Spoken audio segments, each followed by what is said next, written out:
Earlier I decided I wasn't going to record, but here we are.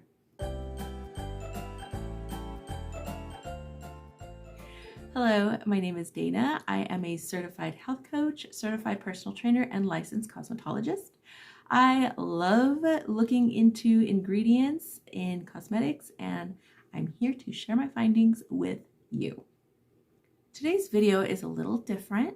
Instead of focusing on one ingredient, I'm actually going to focus on something I hear and read on social media, which is, if I can't eat it, I don't put it on my face. I'm going to break this down today. Remember, this is my opinion. I'm not giving out advice. So as always, look into it yourself and draw your own conclusion. And as always, I'll be linking my sources in the description. Okay, first of all, let's talk about how the body uses ingredients. I was going to give a whole breakdown on how food is broken down by the body in order to use the nutrients in the food, but it was just so much that this video would have been horrendously long. So I just decided to get the link to the article that I was going to source from, and I just put it in the description. So if you want to get a really thorough understanding of how the body breaks down digestion, or I'm sorry, how the body uses digestion to break down food, please look at the description and you can find the link to the source. It's thorough. So the skin, again, this is going to be just a quick talk about it, so in depth. Again, check out the link. So you have the epidermis, which is the outer layer. That's the one that we see. It consists of keratinocytes, which is the protective barrier, and melanocytes, which gives the skin color. The topmost layer is called the stratum corneum, and it isn't a solid sheet of skin. Rather, it's actually like scales that sit like on top of each other. And that is what creates the main barrier. That's what the sloughs off of us, like when we scratch or when we sleep or just when we wash ourselves. You get the idea. The dermis is the middle layer of the skin, and that's where we have our sweat glands, oil glands, hair follicles, nerve endings, etc. The last layer is the fat layer, and that helps us keep warm and protects us from hits, and that's also where collagen is produced. The ways that ingredients are absorbed into the skin are through the hair follicles, oil and sweat glands, through the epidermis, straight to the dermis, including through the fat layer. This last one is referred to as transcellular, and it's a bit more complicated when formulating skincare products because they need to be formulated using ingredients containing molecules that not only get past the scaly barrier on the skin, the stratum corneum, but it also needs to penetrate through the lipid matrix. That's also part of the skin barrier. The ingredients must contain molecules that are both hydrophilic and hydrophobic. So in one of my videos, I described, I talked about that. I think it was the last video that I did, and I forgot what it was. Done so many. But anyway, basically both attracts water and repels water. So that way it would be more beneficial to the skin. Otherwise, it'll just sit on the skin and that doesn't benefit anything. There are a lot of ingredients that are used topically, which can also be used internally. They have been used internally for centuries. You have frankincense, chamomile, and aloe vera. They're beneficial in many ways, for instance, for pain management, digestive issues, and skin conditions, just to name a few. I I use a lotion that has frankincense and myrrh in it. Do I eat it? I didn't even know you can eat or digest frankincense. I would have to look at that a different way, but that will be in another time. But that, actually doing the research for this video really opened my eyes to a lot of ingredients that can be used internally or ingested, as well, or used to be, or still are to this day, as well as used topically. I'm not, again, I'm not advising you to ingest your cosmetics, but, you know, take a look for yourself at how some of the ingredients that are used in like more natural skincare, or even, you know, commercial regular skincare, can also be, or the ingredients have been ingested for, like I said, for centuries by different cultures, peoples in different cultures. So it was really interesting. I mean, of course, there's chamomile tea and aloe vera. There, people can drink. There's aloe vera juice.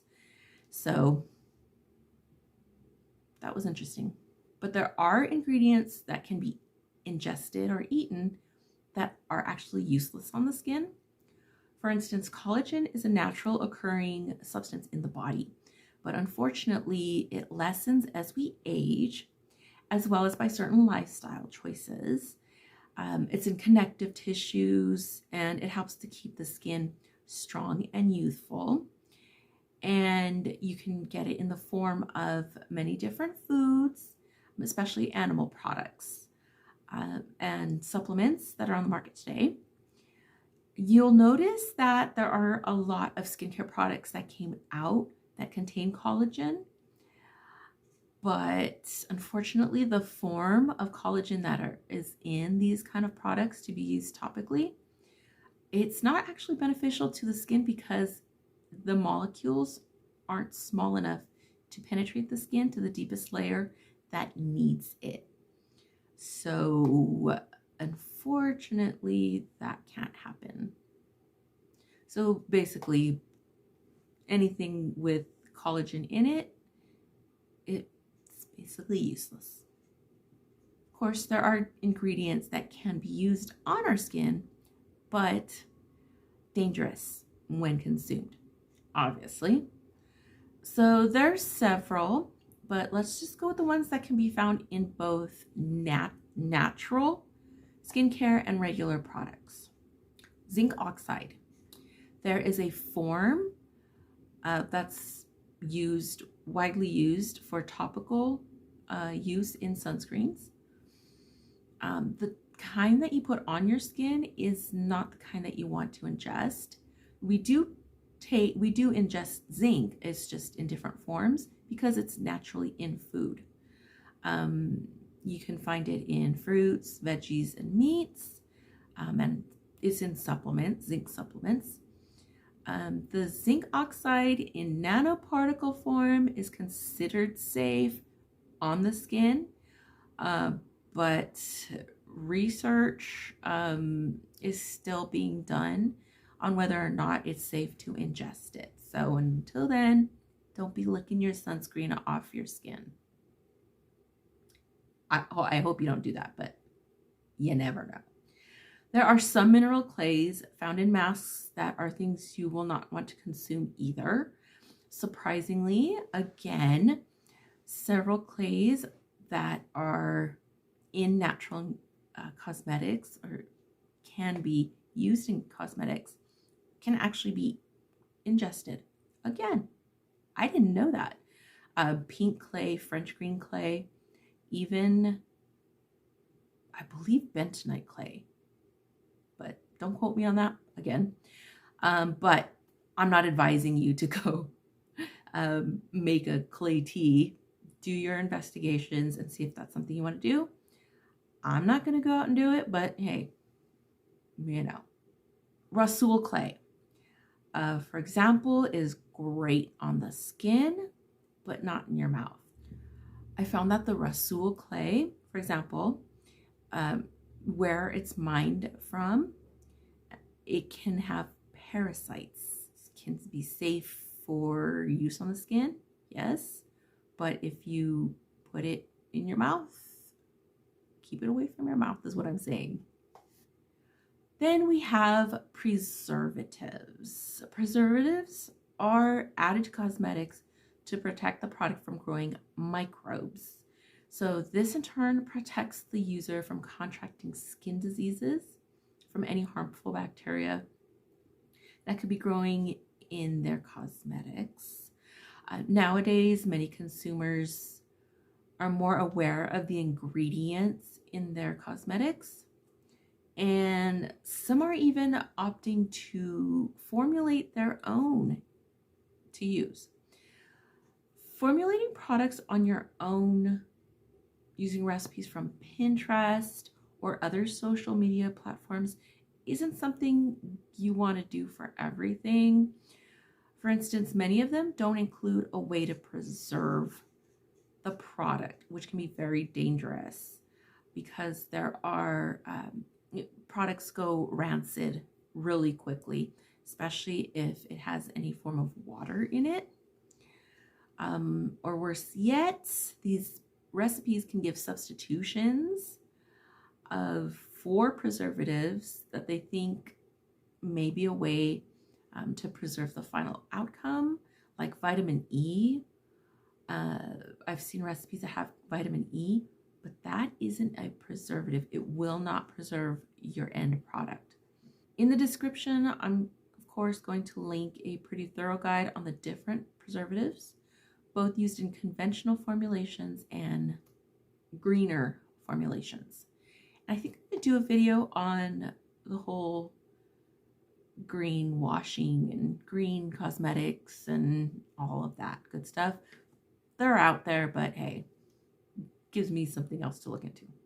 And there are cosmetics that you actually can eat. I actually crafted my own recipes using edible ingredients, but they can only be eaten if you don't use clay, and if you're not allergic to the ingredients. You can find the link to my recipes in the description, or I might put something somewhere here. I don't know. Editing me will decide what to do. They're easy to make, and you probably already have the ingredients in your kitchen. Also, since there aren't any preservatives in my recipes, you should use them the same day that you make them. And if you have any leftovers, again, if you didn't use the clay, you might want to take a little nibble of them or finish them off because they taste pretty good. If you decide to make your own cosmetics, you have to keep some things in mind. First of all, make sure that the ingredients you're using are those that you're not allergic to. You can do a little patch test, mix a teeny tiny batch and do a patch test on the area that you plan on putting the cosmetics on, or more than likely an inconspicuous area, something that if you do have a reaction to it, you're not going to want to, like, it won't be that obvious. You know, you're not going to want to put something on your forehead or on the tip of your nose to see if you're allergic to it, or on your cheek or something, because if you get a big old welt, that's not good. And then you're not going to want to cover up with makeup and go to the doctor. It's a whole thing. If you want to mix your clays ahead of time, you can do so. Make sure you keep them dry and that you put them in a dry, sterilized jar. Making sure that you only use what you're going to use, that you need to use. And if you happen to use a little bit more, use what you can. Like if it's a clay mask on your face and you have a little extra left over, you can put it on your neck or your chest or maybe like your arm or something. Do not incorporate wet ingredients into the dry ones unless you're going to use the whole thing, or else it will be contaminated and you are going to have to throw the whole thing away. So again, if you have clays, which is a dry ingredient, and you have all your other liquids, put the clay into the liquids, or I like to actually mix the liquids into my clay, but I only set a certain amount of clay aside, and then I mix the wet ingredients into my clay. Unless you're an expert formulator, then you'll know how to preserve your ingredients, but if you aren't, I wouldn't try it. Also, when you have applied your mask, take note on what it feels like on your skin. If it feels like a burning or hot sensation, wash it off immediately with cool water and seek medical attention. This should be for any cosmetics that you use. Always watch for some kind of a reaction, even if it's something that you're very familiar with. Sometimes we may experience an adverse reaction to a product out of nowhere, so always be cautious. Okay, so I did a little demo of a mask, again, from one of my recipes on my website. Yes, I do have a website finally coming out after like 5 years of working on it, no joke. And here is a video of me making and applying the mask. It's been a while, I haven't had time to do it, but after I washed it off, I mean, every time I use these masks that I make, my skin just feels so soft and it just looks so much brighter after I wash it off. And it's just happy skin. It's happy skin. Enjoy the video.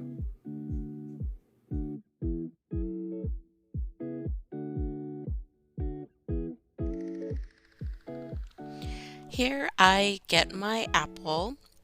I peeled it, and I believe it's like a quarter of an apple slice or a quarter of an apple.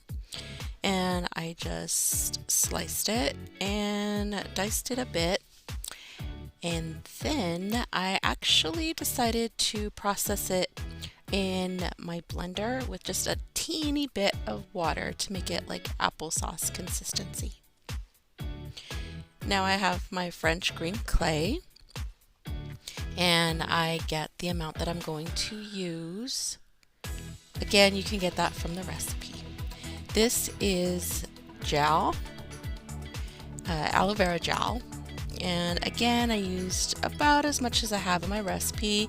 You could play with the recipes, add whatever you want extra to it to make it the consistency that you need. And I'm going to add my applesauce. That is a clean measuring spoon. I did not use the same one that I used the clay with or the gel. And I get my little silicone whisk. I got it off of Amazon, and it is so helpful. It made it a really nice consistency.